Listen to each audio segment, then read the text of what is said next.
Well, let's take a look at our weather as we head into the work week. I know it's going to cool down by the end of the week, but what about between here and there?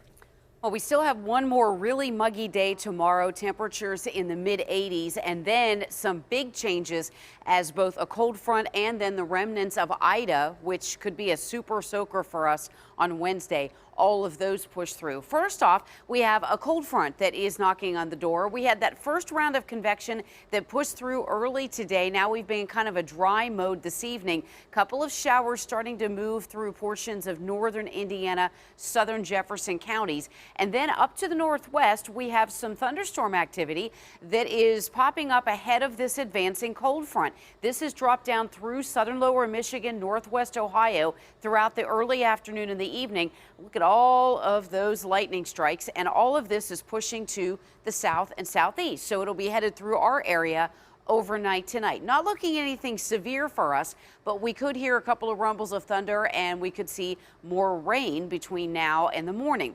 Here's a look at the temperature map, mainly going to stay pretty much where we are the rest of the night in these upper 60s to lower 70s. Pittsburgh currently at 73 degrees. Hour by hour tomorrow, we wake up to those 70s and then we're into the lower to mid 80s by tomorrow afternoon.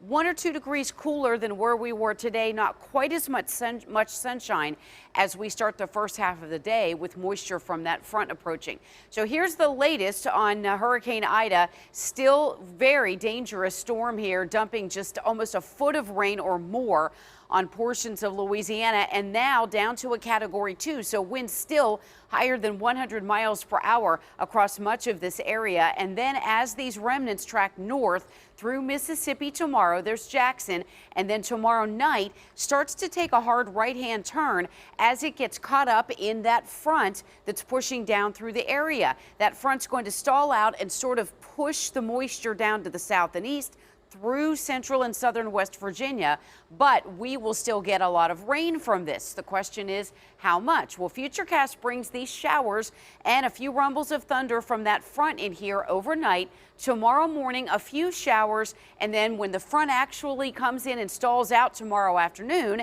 we could see a few more showers or a pop-up storm. Kind of a quiet day Tuesday until Tuesday night. Right around 10, 11 o'clock, here comes the first band of rain from Ida, and watch what happens Wednesday. You'll wake up to steady rain in the morning, heavy rain by mid-morning. By lunchtime, the last band of heavy rain starts to push north. We could get at least a couple of inches from this, and it depends on which model that you invest in, but we're tracking that, and we will give you some projected totals as we go through the day tomorrow. But flooding will definitely be a concern. Tonight, 70 your overnight low. Tomorrow, we're up to 84, scattered showers and a few thunderstorms. Here comes the rain from Ida on Wednesday.